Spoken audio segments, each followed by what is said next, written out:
Okay, so hi everyone, my name is Camila Moncada. Today I will be presenting my Industrial Organizational Psychology subfield presentation. Throughout the presentation, I'll probably be calling this IO psychology. It means the same thing, it's just shortened down, so I don't have to say the whole thing the entire time. So this is for Psych 2020 online course. So this photo I have right here, as the presentation moves on, we'll see why teamwork is very important in IO psychology. But for right now, I will be saying a pretty vague description of what IO psychology is. It is a subfield, so this is the scientific study of human behavior in the workplace. IOs study and assess how individuals, groups, and organization dynamics are in the workplace. They apply their research to identify solutions to problems that improve the well being of performance within their employees and the organization as a whole. So there are pretty a lot of benefits to studying IO psychology. They are very demanded. Now, when I was researching, I didn't realize how many like companies utilize IO psychologies. So, but the benefits of having or studying IO psychology from the outside, it's really easy to assume that the sole determinant of a company's success is from their profit. After all, profit paves the way for growth and keeps a business moving. However, profit is often dependent of other factors like a good product, a team that communicates well, employees who are motivated, have similar interests, well trained, and all committed to the company goals. So, here I highlighted some important benefits of studying psychology. So, the growth in competitive, communication, motivated, committed, successful, and improves well being. Studying IO psychology provides insight into the motivations of employees and how it can create a healthier workspace and more productive.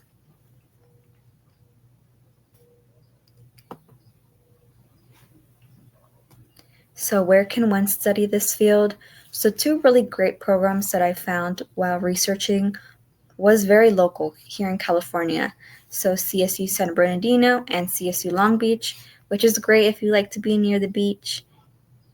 And it's in the CSU system already, so we're kind of familiar with it being here at CCB. It's a very similar application on Cal State Apply, the $70 fee. So, more specific on the program itself, so CSU San Bernardino is only a full time 45 unit degree. In order for you to apply to this program, you do need a minimum of a 2.5 GPA getting out of your bachelor's degree, and they do prefer that you have a psychology degree. However, other related fields like sociology will be accepted. However, you do need to take a little bit more prerequisites. So the prerequisites for this program, if you were a psychology major, is things that we probably have already taken. So introduction to psychology, psychological statistics, and the only class that you would probably need to do on your own without the psychology program here at CUCB is experimental psychology. So, a little bit more in depth of the program, it allows students to work in public and private businesses. And a really cool thing that I found about this program is their externship program that you are allowed to do in the summer after your first year. So, you work half time, so you can have time for your studies as well, but you work in different businesses. They can be public schools, private businesses, public businesses. And the next slide, we'll see exactly which businesses people have done going through this program. And I think the best thing about this program that I found is you're assigned to a mentor your first year and throughout your 2 years here at CSU San Bernardino. So your mentor is a second year student for support. So I think this is very beneficial because a lot of students do struggle from their undergraduate to their graduate studies because it is more rigorous. They do demand a little bit more from you. So I think having a mentor who's already done their first year, who's finishing up their second year, is very beneficial to your studies. because they already know how the program works and how they can probably help you because they were once in your shoes. So going on from, in order for you to apply, like I said, in a 2.5 GPA, preferably psychology bachelor's degree, a 2 to 3 page statement as to why you would be a good fit in their program. And another thing is a really big thing that our professor stresses a lot with us is to talk to your professors, build a relationship with them, because for this program, you do need 2 to 3 faculty member letters of recommendations. So really now start talking to professors, build a relationship with them, because in the future, if you do want to go to this program, you do need faculty members for your letters of rec. The next program is CSU Long Beach. So this is also a full-time 36 unit program, which is 4 semesters with 3 classes each. You can choose, there's 2 pathways, so there's a portfolio pathway and a thesis pathway. And during your studies, you can apply to be a graduate assistant. Another cool thing is that they have many scholarships available for graduate students here at CSU Long Beach. Similar to CSU San Bernardino, they do ask that you have 2 to 3 letters of recommendations from faculty members. And for CSU Long Beach, in order for you to stay enrolled into the program, you do need a minimum of 3.0 GPA throughout the entire program. So if you drop the program, you will get put on academic probation, and if your GPA does not improve, they will drop you from the program.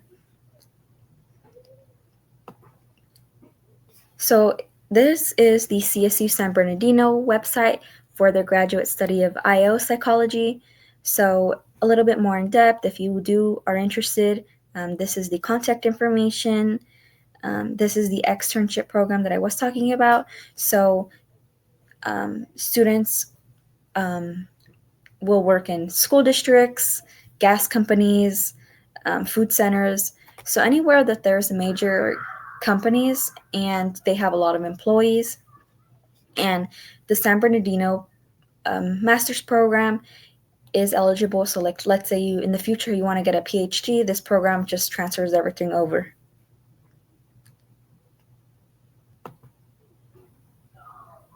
Okay, so for careers, when I was looking for careers in IO psychology, these 2 just shined, like they were really interesting. So the first one is a research psychologist, and this one is directly with the U.S. Army.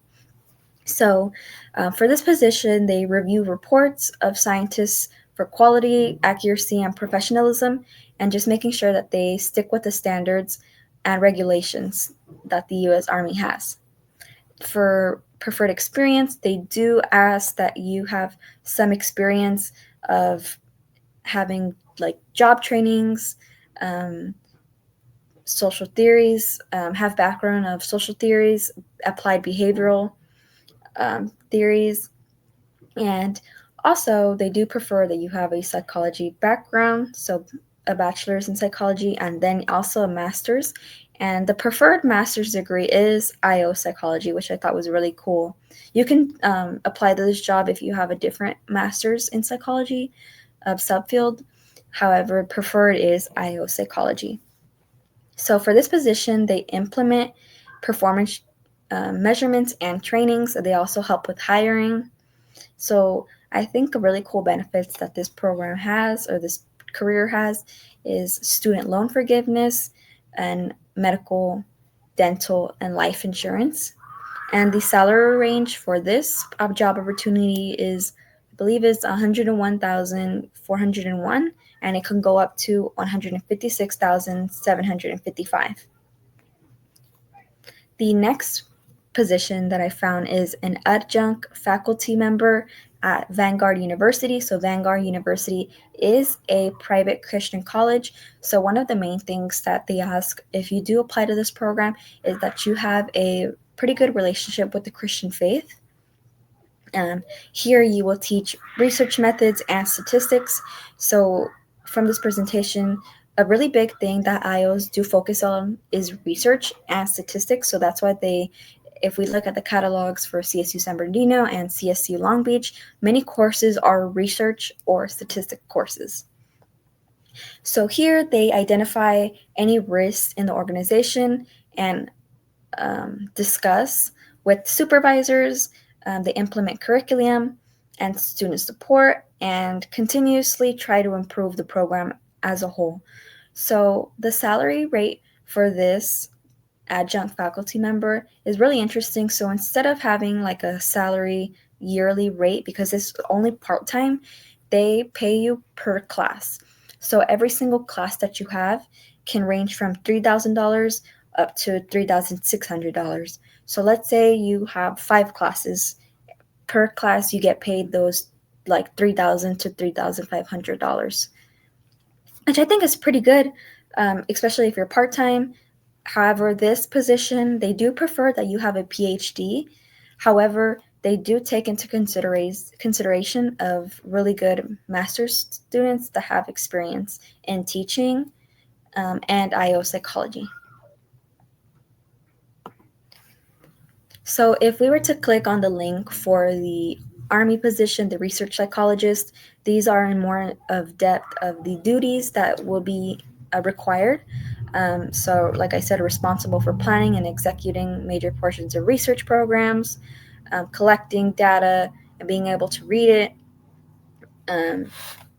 continuously in ensuring that there's accuracy and professional standards are being met. And the requirements, here are a few. So it's a background check, like many positions do have that. However, the only downside for this career position, if you aren't comfortable of moving, the only positions available for this are in these listed here. So Fort Moore, Kansas, Texas, Virginia, and it is not remote, so you cannot work from home. However, if you do choose to pick this career, you do get compensated for your travel expenses up to 25%. And this is a full-time program. And to apply, you just go directly to their Army portal under careers. And then this is the address if you want to get in contact with them to look at your resume or to look at your application, see if everything's good before you submit it. Okay, so of course, your salary, I think that's a really important thing nowadays. As graduate students, we want to pick a field that, one, we love, but also we can get some money from it. So the salary, I'll start with state.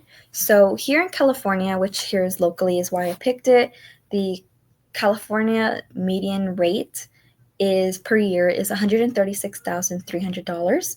And another state that I was surprised I didn't know utilized IO psychologist is North Carolina.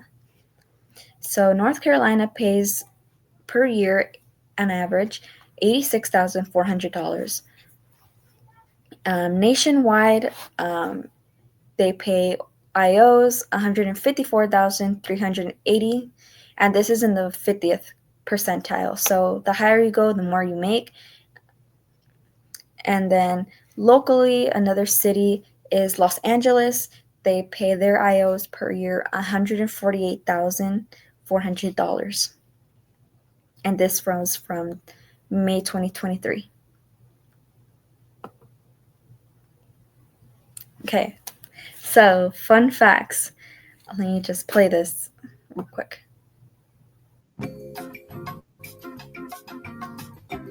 I know you guys have heard this music before, and if you can tell from the video, it is elevator music. So when I was researching fun facts, I came across a research article of elevator music. And like that calming music that you hear on the elevator, it's actually not just a random mix. It's actually studied to see how it affects your mood and performance. So this research matters. The reason that they did this is because they wanted to see that even in quiet background music, like elevator music, can affect how people focus. In IO, this is useful for understanding how music in the workplace can impact stress, productivity, and overall your mood. So studying this kind of music can help researchers and companies create a better work environment and initially just support their employees. And in my reference page, I'll link the research article if you want to read. It was really interesting. The second one, which honestly, when I was reading it, I thought it was kind of funny, but then when I started reading the article as well, it made sense. So, smell in the workplace. So, IOs study how things like scent in the office can influence how you work. Of course, the better the smell, the better you work. You don't want to go to work and it just stinks because all you're going to be thinking about is that gross smell. And when I was at work today, actually, I noticed and I looked around the room and I saw how many scents exactly like the one in this photo we had in there. And who knows, maybe the IOs said maybe this is the best option to not make our room stink. It doesn't stink, but. And the last thing, have you guys ever gone to work and your manager, your boss, just has like donuts? He brings donuts to work. Or maybe at the end of the day, he says, hey guys, I bought everyone food. I bought pizza and there's pizza in the lounge room. So another interesting thing that I learned, which was pretty funny as well, is buying treats at work is not just a special treat, but it actually improves your productivity and your overall mood. So IOs actually study how things like treats can improve your productivity. So there was an experiment on another article that I'm going to link in my reference page where a group, a like company, they had different options. They can either get like a pizza voucher, cash, and I believe the last one was just a compliment. So after the study was done, it showed that employees who got the pizza voucher did better at work. Their productivity was much higher than someone who just got cash or just got a compliment. And an increase of 6.7% after the very first day of getting a food voucher, and it was a 6.7 productivity increase. So, maybe when you guys go to work and you guys see your boss have a donut or he brings you a slice of pizza, maybe it's so you can work better, not just a special treat. All right. So some famous people in this field, one of them was Elton Mayo, born 1889, all the way until 1949. So he is an Australian-born psychologist and organizational theorist. He is best known for his Hawthorne effect experiment, which ultimately studied how having attention on yourself can boost productivity or your performance. So Alton Mayo is considered one of the founding fathers for IO psychology. He also started the human relations movement, which emphasized that employees can't just be treated like cogs in a machine. They have to be treated as human beings with needs, motivations, and social connections. So we're gonna watch this short video of exactly what in depth the Hawthorne effect was. And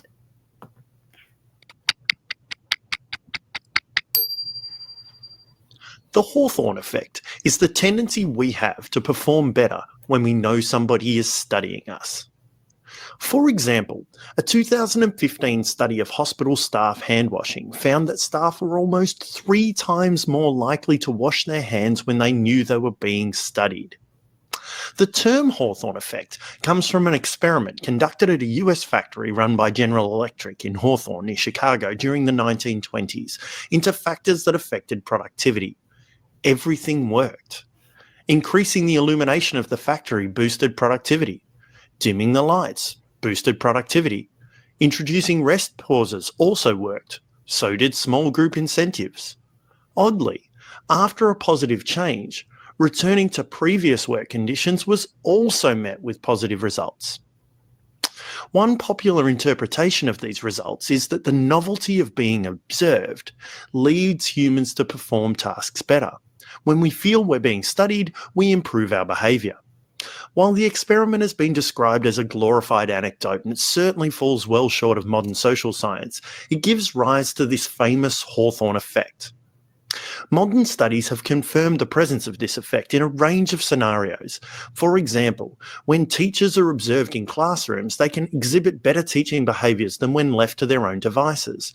In my own work, I've had participants literally say, "I was going to do A, but I knew you were coming in, so I did B." While this can be a cause of frustration for researchers, it has implications for teachers. When students know they're being studied and valued, their performance improves. It also means that professional practice projects in schools, whatever they may be, will usually result in improved teaching outcomes. So, get into teams, observe each other, it'll almost certainly work. When humans know they're being studied, their performance usually improves. That is the Hawthorne effect.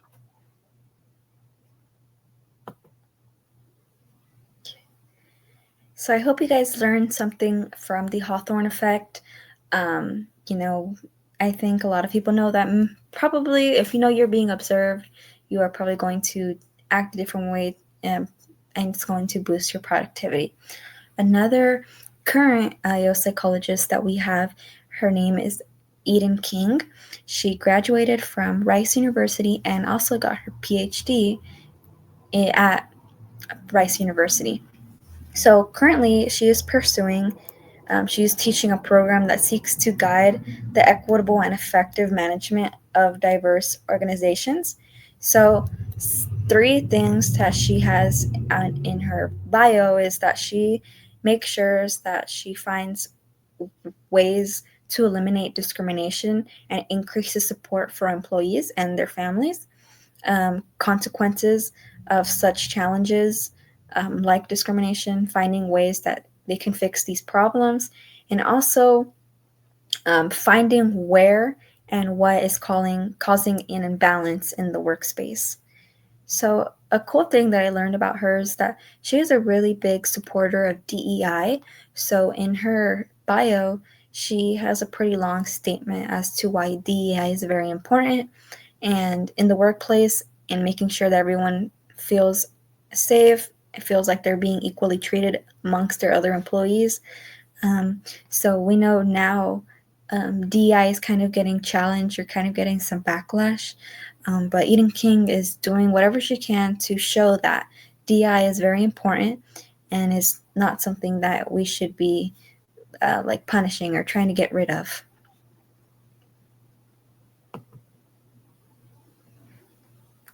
Okay, so what interests me about this field?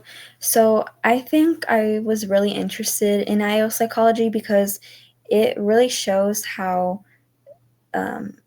it connects into your daily life.